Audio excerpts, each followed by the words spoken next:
Hi guys, 11:25 PM na. Iwaw feng shui na.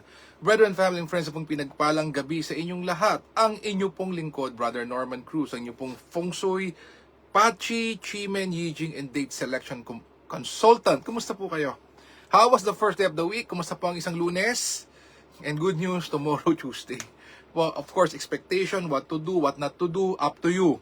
I-tailor fit lang po natin yung information that may come your way through this, and you would know better po. Better in a way that kung di naman talaga ganun ka-urgent, ganun pong ka-importante, maybe you can delay it until such time na mag-align po yung pwede yung gawin. Of course, talagang hindi pwedeng i-delay.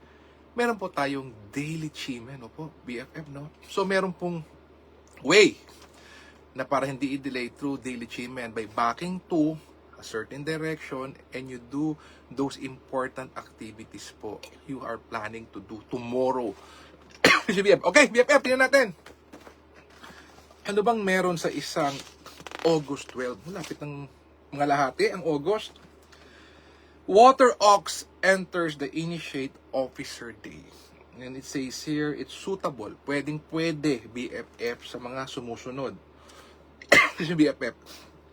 Assuming a new post, debt collection, disengage or dissolve an arrangement, financial activities, investment, groundbreaking, meeting friends, networking, prayers, and worshiping, putting up roof beams, renovation, and seeking medical treatment. Ayan na, pwede nang magpa-blood chem.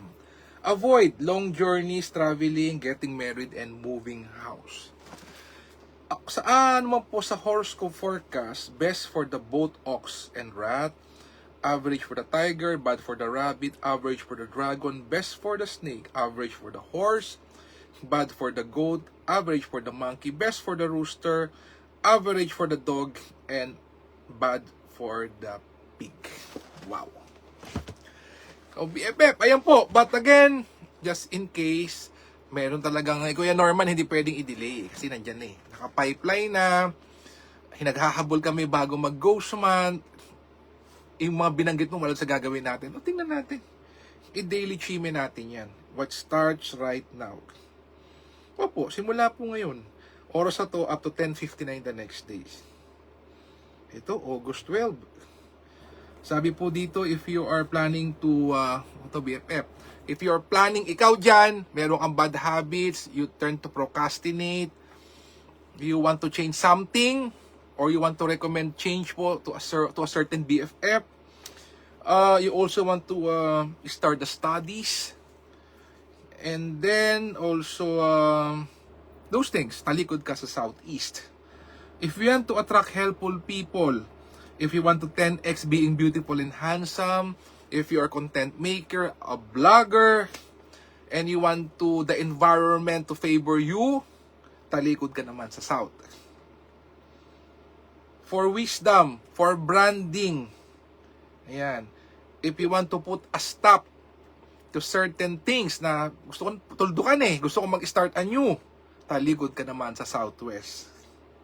Heart-to-heart talk, negotiations, talikod ka naman sa west. If you want to create opportunities, have that network, have that systems, ayan, talikod ka naman sa northwest. If you want to improve your health, find a good medical doctor or practitioner, eastern or western doctor, to cure you, to be able to conquer things na lagi na lang i-slip away sa'yo, talikod ka naman sa north. Anything to do with finances. If you want to increase yung puhunan mo, if you want to improve your cash flow, talikod ka naman sa northeast. If you want to attract helpful people, if you want to extend your reach here and abroad, overseas, ito po high caliber to na noble people. Something up high. Also, if you want to improve your finances, 7 stars to.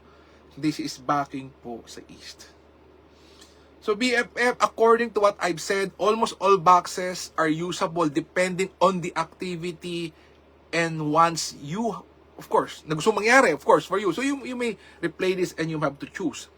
But should you choose any of these tailor-suited for what you want, the outcome na gusto mo, okay, nakaupo ka, nakatalikod ka sa certain direction, or you can be in that location, either backing or you're in that location, tapos nakatalikod ka pa, better. Okay? Count from 64 to 1. Number 1, let go of all in the past, negative, betrayal, anything, bad people. 2, open up for new people to come into your life, new situation, everything new, welcomein mo. Pangatlo, magpasalamat sa may kapal sa taas. And for those who truly love you and appreciate you for who you are. Number 4, pray, wish, manifest, ask for what you want. Pwedeng isang pelikula, start, middle, finish. Pwedeng visualize po all of this thing, manifest it. Then number 5, again, given the chance, donate. Church charity to a person, online, up to you, BFF. Those are the 5 things po, 5 steps po that you should do para po mag-materialize po lahat ng ito. Okay, BFF, pagbigyan ko na kayo. May Green Dragon ba kayo? Parang wala kang binabanggit na Green Dragon, Flying Bird, and Jade Maiden. Opo. Wow. Okay, BFF. Here it is. Wow. For an August 12. August 12 tayo. Okay. Yan, BFF. August 12. Ito po. BFF, for there's a Jade Maiden watching the door. The time is 5 a.m. to 6:59 a.m. Nakatalikod ka sa southwest. Then 7 a.m. to 8:59 talikod sa southeast. There's the Green Dragon returns. And then also the same time there's a Flying Bird fall into cave. Flying Bird fall into cave wherein blessing comes to you. Nakatalikod naman sa northwest. And another Green Dragon from 9 a.m. to 10:59 a.m. talikod din sa southeast. Hindi po ba, BFF, if we would be reviewing yung nabanggit ko, southeast, kanina, nabanggit ko siya that you can, well, start your studies, put an end to bad habits, bad attitude, bad character, and also the most powerful energy of the universe is also the southeast. Ito ang gagamitin ko, BFF. Southeast backing, southeast location, and from the time of 7 a.m. to 10:59 a.m., kung meron ka pong bad feng shui activation, you could use this to reactivate or para po ma-overcome mo po yung bad activation na accidentally, baka hindi ko gumawa. Baka yung sa kalsada, meron pong contractor doon or meron mga workers na binungkal yung kalsada mo, and then that's direction is negative to you, it affects you. Or kapitbahay mo po, may ginawang repairs, and that direction has the 5 evils. There's the betrayal, misfortunes, tragedy, illness, and accidents. So anyone na in that direction may ginawang bad feng shui activation and you seen it, you have a window, you have a door that sees it, negative feng shui activation, you can use 7 a.m. to 10:59 a.m. para po i-reverse po yung nangyari pong hindi magandang yan. So pwede ka pong magpukpok sa southeast, pwede kang magpatugtog ng radyo, you may do something important in the southeast, you may visualize things in the southeast to make your life better. Or pwede ka maglagay ng plant in water sa southeast. Dapat po meron ka na yan, or fountain in the southeast, or aquarium in the south. Dapat meron ka na po yan early on po sa ating sharing. Again, BFF, the Ghost Month is fast approaching. It is August 23 to September 1. Sana po yung ating NGO TV network through the leadership of Kuya Ricky and the team, Kuya Christian and the rest of the team. Sana po napakinggan nyo no, at yung monthly feng shui, na-follow nyo po, nagawa nyo na rin. By this time, August 12 na. Tomorrow, actually, August 12 na yung unofficially. Nagawa nyo na po. Ako rin po ay, there are things din po, ako personally, journey ko po through feng shui. I started po rin, ako po, my journey po from the past 21, 22 years, I didn't start like this. Dumaan din po tayo sa mga small steps. Dumaan din po tayo sa testing, trial and error. But now, I'm sharing to you is something that will work for you. Why not? Gawin mo po, BFF. Walang mawawala.